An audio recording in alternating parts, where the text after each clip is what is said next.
everyone. Today we are going to witness a short debate on the topic, should computers replace teachers? I would like to acknowledge our judges for today. Sir Ding, our very own principal. Ma'am Lynette, MP2. And our chairman, Ma'am Regine. And now, we are to begin. I would like to introduce to you the chairman of our debate, Miss Faith Lariosa.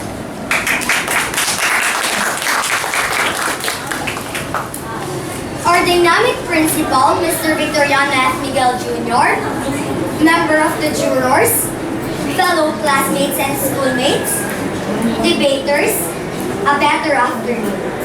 Today, our class, the 6th GT, will debate in our English class the topic on should computers replace teachers? The debate has come into order with the topic on should computers replace teachers? Our board of jurors consists of our principal, Sir Victoriano F. Miguel Jr., Master Teacher 2, SPED Department, Ma'am Lynette G. Talait, and SPED Chairman, Ma'am Regine Orman Langit. There are two teams of debaters. The first team is proposition on the topic and the second team is opposing. The leader of the first team is Shirley May S. Amil, followed by the members Eliza Lorraine Umawan, John Paul C. Hanogino, Joshua Dale J. Tuada, Plezel Tyrene Turco, and Mark Kubiel. Orion Catherine F. Wahab leads the second team, followed by the members Andrea German Orea, Maria Francesca Viana Ormonchol, Luke Johnston Enriquez Nigdao, Angel de los Reyes Aribal, and Maria Caril and Zanderas Estador. Let the debate begin. Should computers replace teachers? Yes or no? Why or why not? The two teams today will defend their stand on this issue. There are countless things a computer can do likewise with teachers. Computers are better than teachers. It is faster, with good memory, and is always updated to new innovations. Who are these teachers? What are their functions? No one can take place of a teacher. Teachers are more interactive than a computer. They have emotions and feelings. They can give you time, protection, and safety you need. Who will triumph in the end? Mostly rely on how learning will take place. Panel of the jurors, spearheaded by our principal, Sir Victoriano F. Miguel Jr., Mrs. Lynette G. Talait, and Mrs. Regine Orman Langit. Debaters, let us witness to this afternoon's debate. And now let us welcome the affirmative and the negative cheer.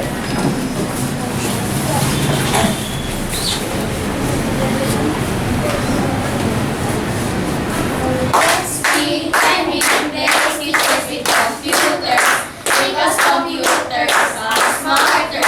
Yes, we can replace teachers with computers because computers are independent.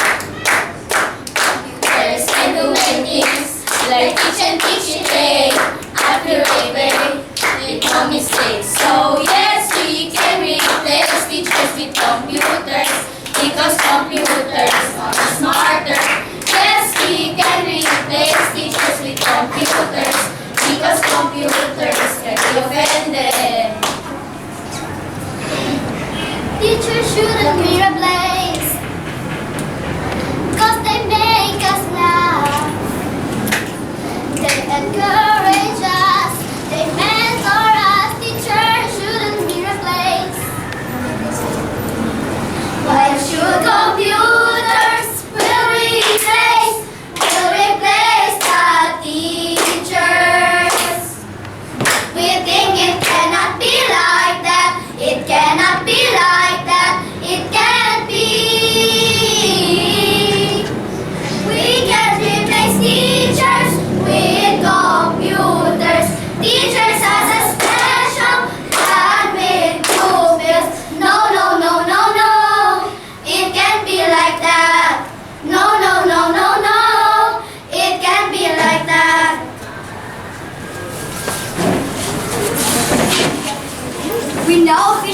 start our debate from the affirmative group.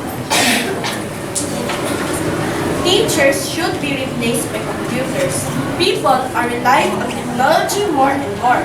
Computers can be programmed, so those people that say they have no feelings, you can program them to know and have feelings. Teachers depend on computers too. This takes time for teachers to get the technology set up for a lesson. If it were a computer, it can automatically do it itself. People are creating better and better technology. It won't be long until a computer can talk. Then program itself like a person can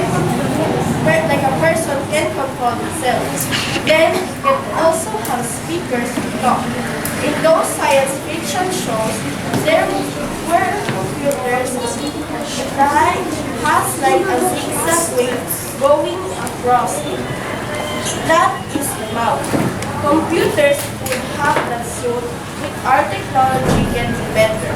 Like a projector of a computer could have one with it, so that it projects what a human could do.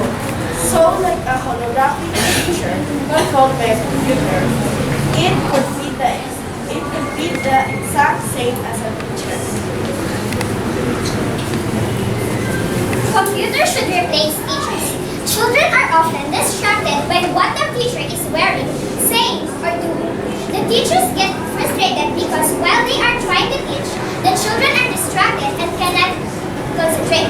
If computers replace teachers, the kids will be able to concentrate more because they have no distractions, unlike the teachers. When teachers teach, it can contain false information or personal opinions, but computers do not make any errors and it's accurate. Using computers is way more efficient and it saves a lot of time. In example, typing is faster and neat than writing.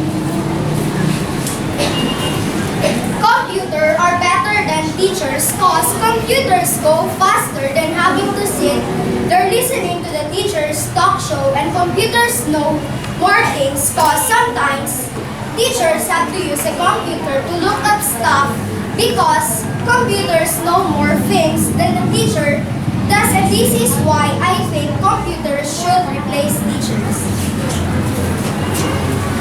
Yes, computer replace teachers. According to my knowledge, a computer have a very good memory. Therefore, it can teach us correctly. In the opposite, our teachers seemingly forget some points and are not able to answer all questions that we ask. Computer can replace the presence of teachers and give us more value in studying. Moreover, computer always were updated with new things. Computers don't have a bad day. Does the computer call in sick because went out for a night on the town?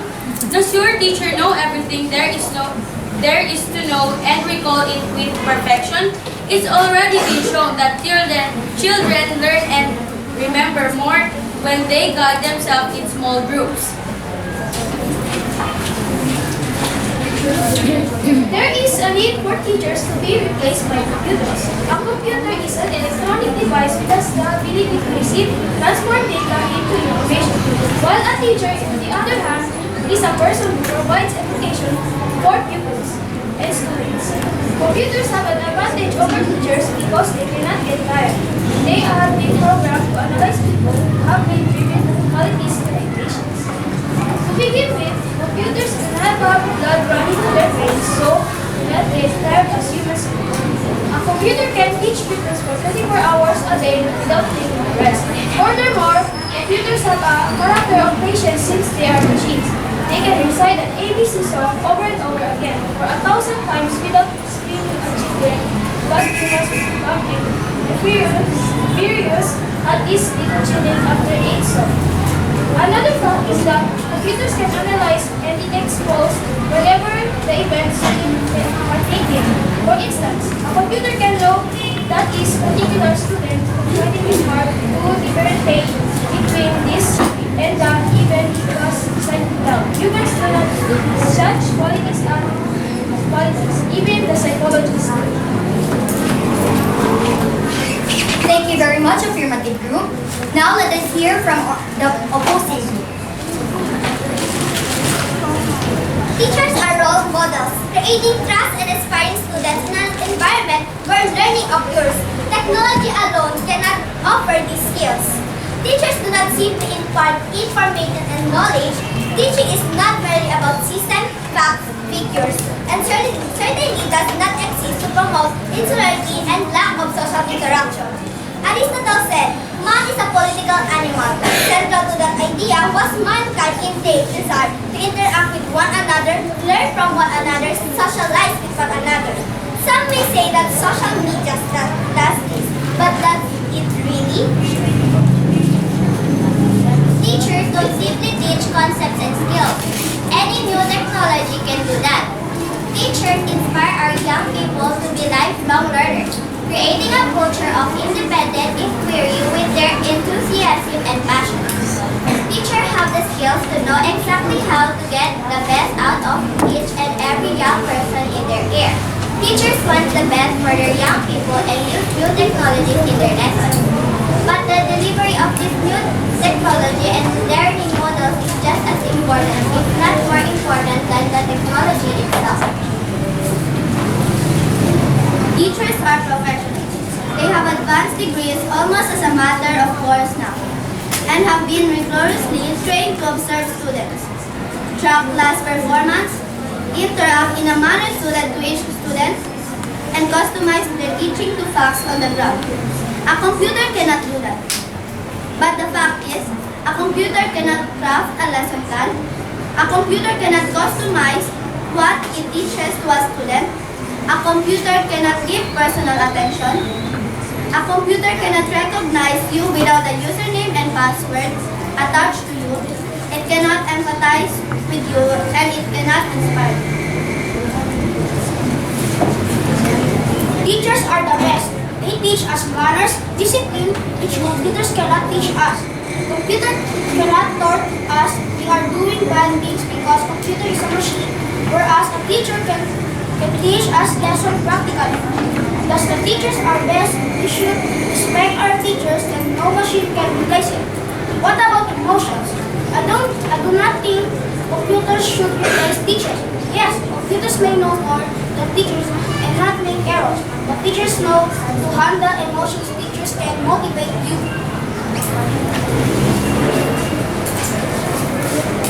Every teacher has a fun way of teaching children to learn and has a sense of humor. Computers would be very boring and not turn boring lessons into a fun lesson like a normal teacher would. Normal teachers do fun things and create fun activities for children to interact, socialize with other children, and most importantly, make learning fun.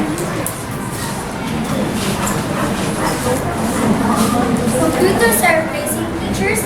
No way! Computers can have the wrong information sometimes. Also, what if the computer is so piled up with documents and file instructions? Plus, how does a computer just teach without someone controlling it?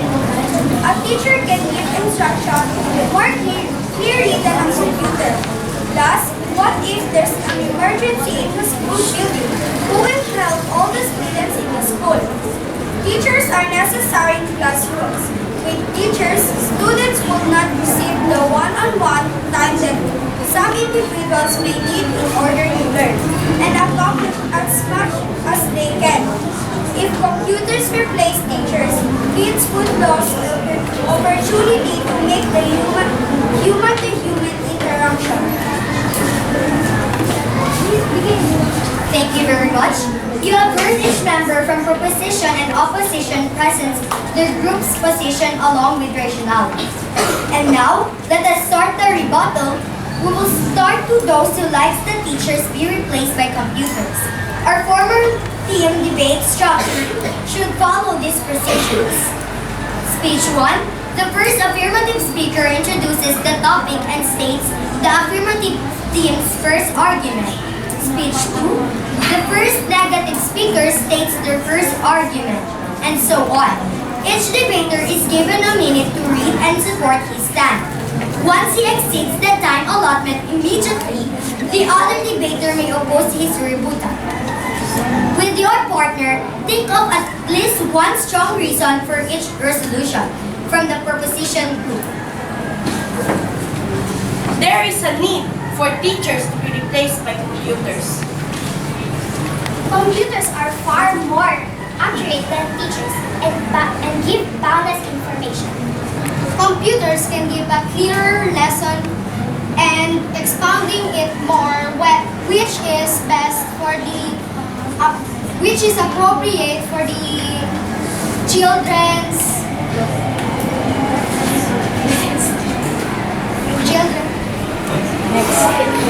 Computers are at hand always, any time on the day. Maybe they access when needed. When needed. No breaks, no holidays, and weekends. Computers are help aid. They make our studies easier and faster. They don't demand such time and will not scold us when we commit mistakes. Computers have efficient memory. They can record and document several files and databases. Teachers are more competent than computers. Computers are man-made. Without human intervention, errors are experienced and malfunction of database may occur. Teachers are more concise and accurate in imparting lessons. They simplify the lessons suitable for the child or children's capability. Teachers are approachable and friendly. They give time to entertain children and matters that they need and even augment additional gain of inputs. Teachers are lifesavers and mothers for the youth. The longer experience a teacher has, the more expert he becomes.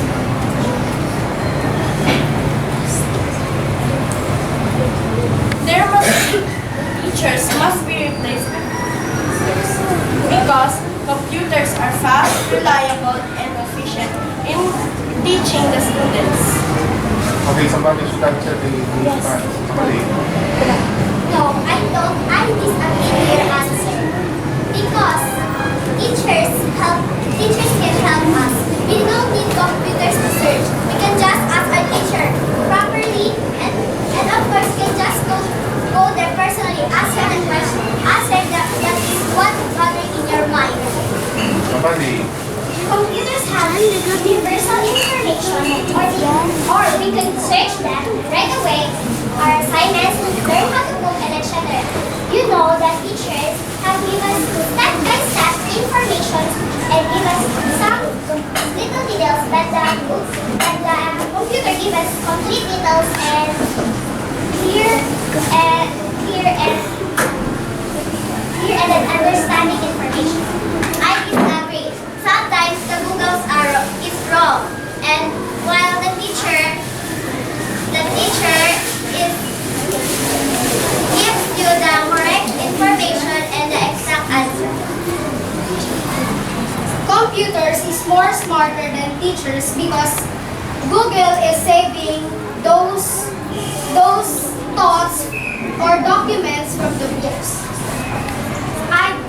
I disagree because teachers learn 4 years or they pass to the school and they learn many things.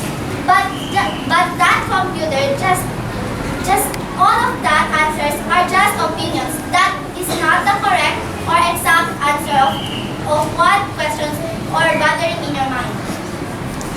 No, it's not. Nowadays, pupils or students now search in Google or in the internet or in computer.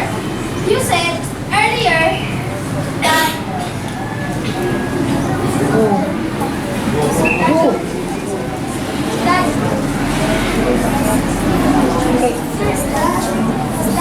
that teacher studied 4 years, but the computer it will give you at less than 7 days. You said computers can be programmed for 1 week. It's complicated.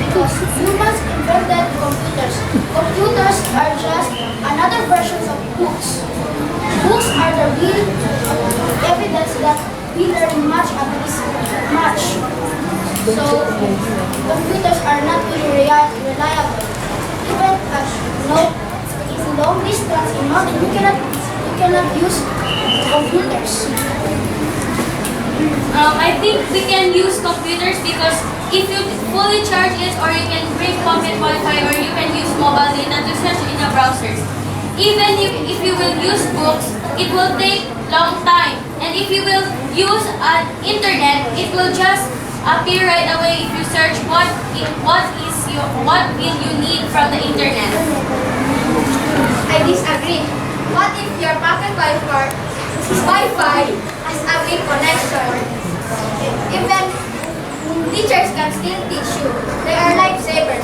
What is the use of your parents, neighbors, or sisters? They save you. What you're asking them is they can answer you. I disagree with you.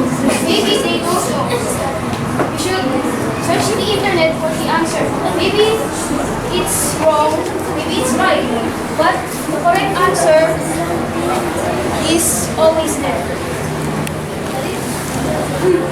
Many people can help us doing our assignment project. We have neighbors, friends, and sisters.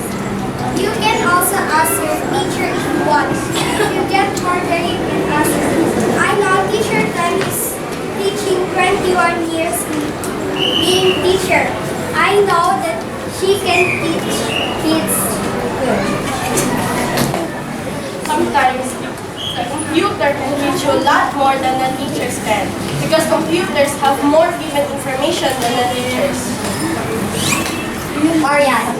Yes, that is the problem. Because there's a lot of information you might get busy just by reading it. While teachers, our teachers can just simplify it so that we can understand it more easily.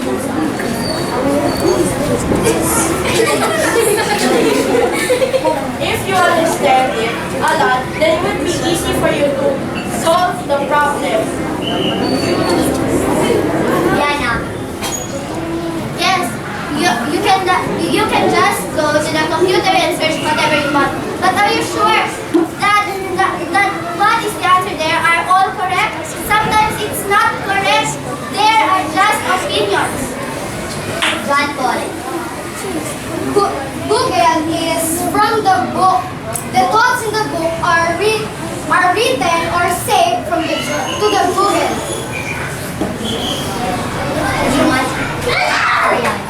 Yes, it is written and saved, but it is much more easier to read a book. You know why?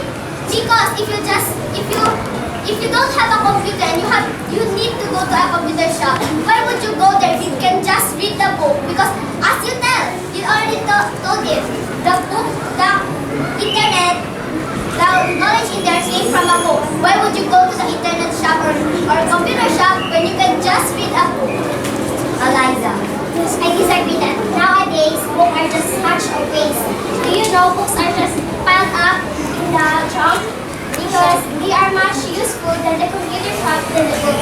Computer shop has lots of ideas and you can search anything from the Google or browser.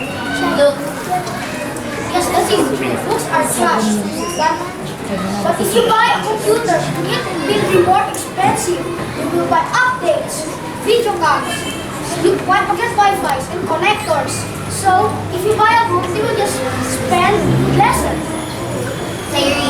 But if you buy a computer or desktop, a complete set of desktop, you can use that for how many years? And you can, not like books,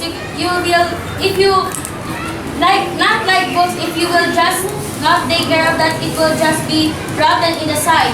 But for desktops, it can be many of years that you can use. Yana. Oh, computer. How can you use computer when it's blackout? But your teacher is still there. Ask her personally, and she will make answers to you.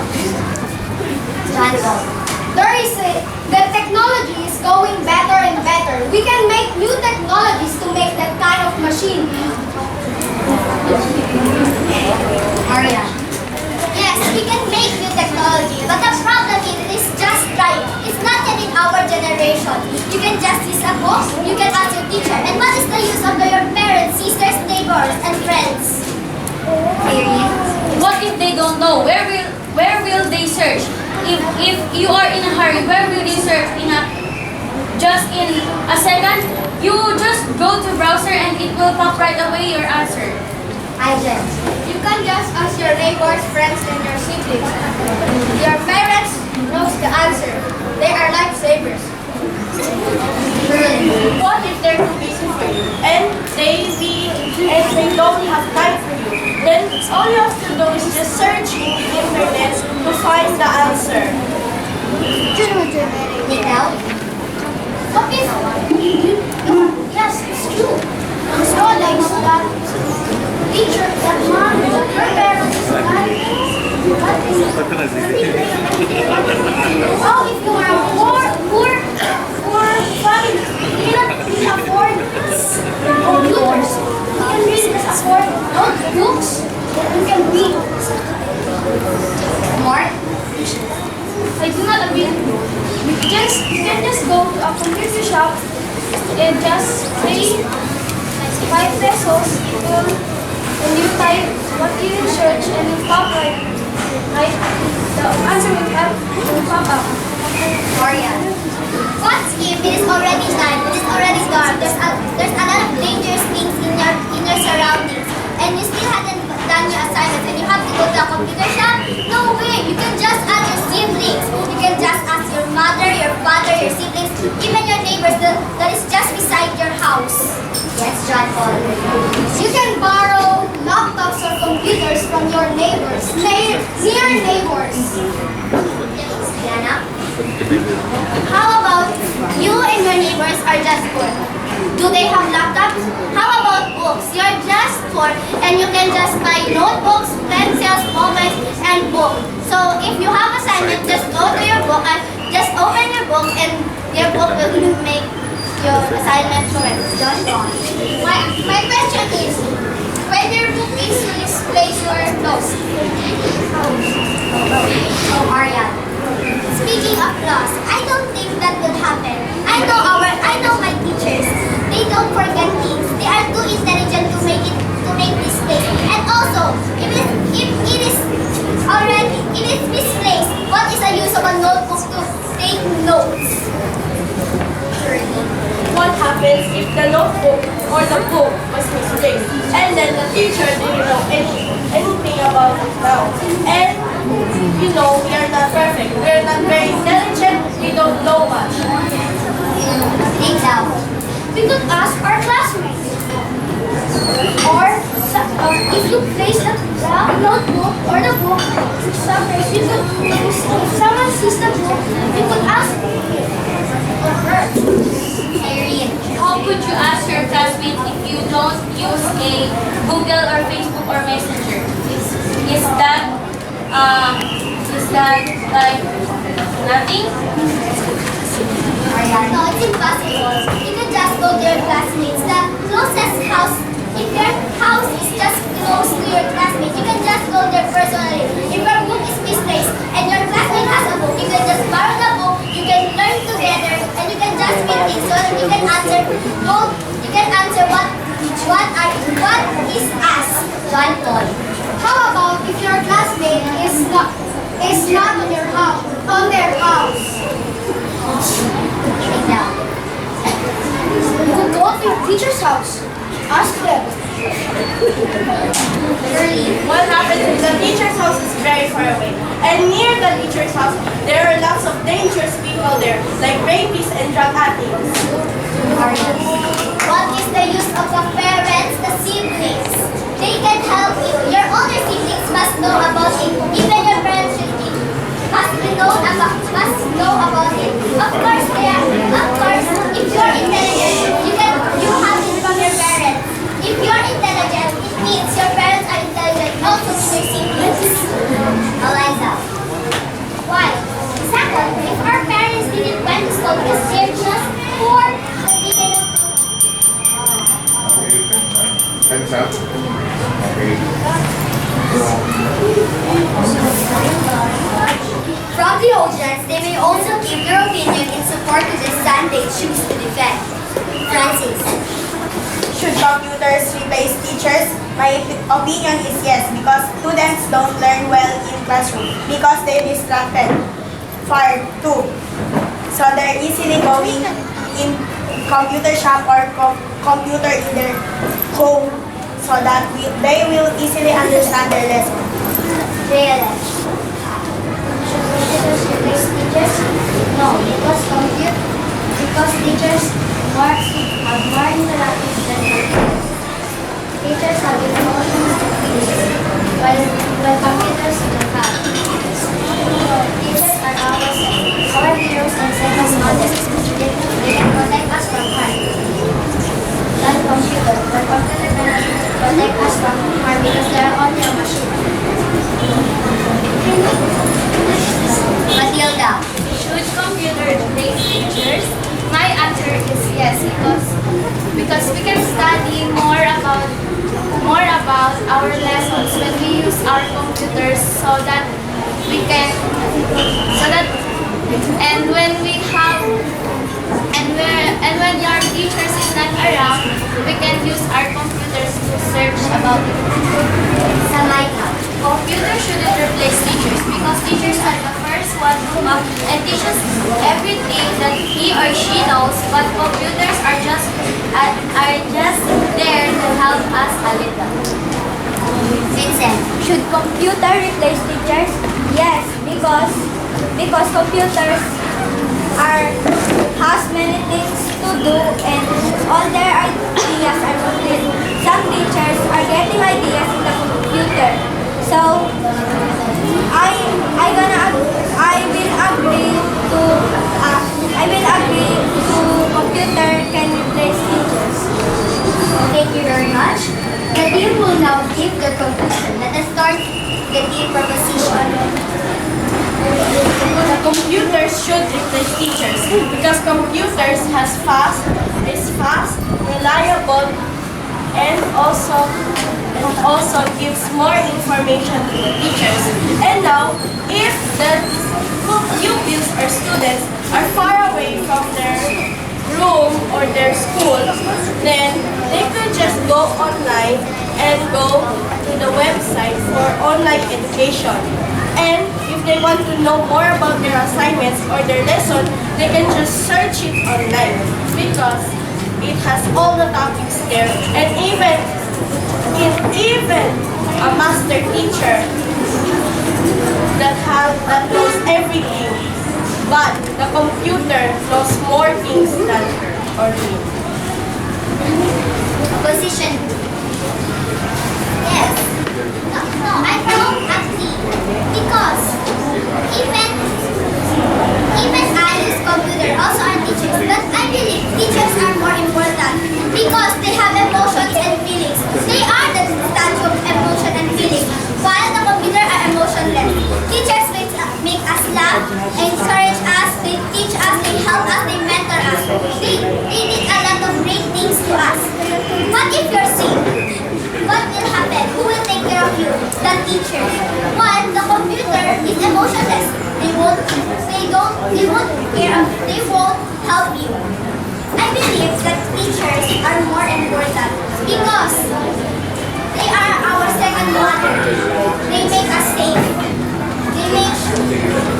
They are like our parents. They teach us to do everything to help us.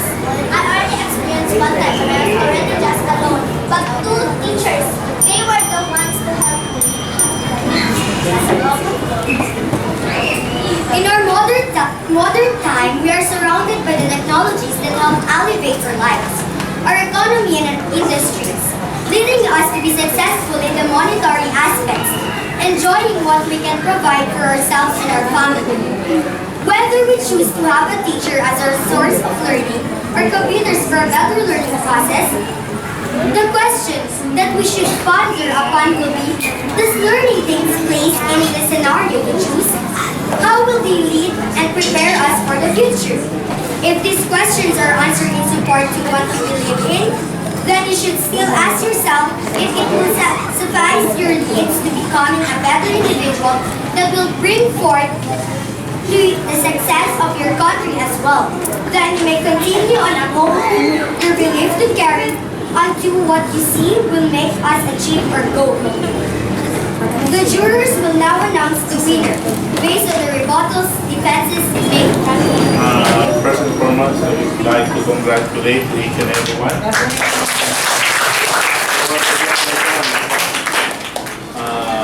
Debate in English, should computers replace teachers? If you want to know kung sinong nanalo, it's a tie. It's a tie. Congratulations! And that ends our short debate on should computers replace teachers. Thank you very much, jurors. I have one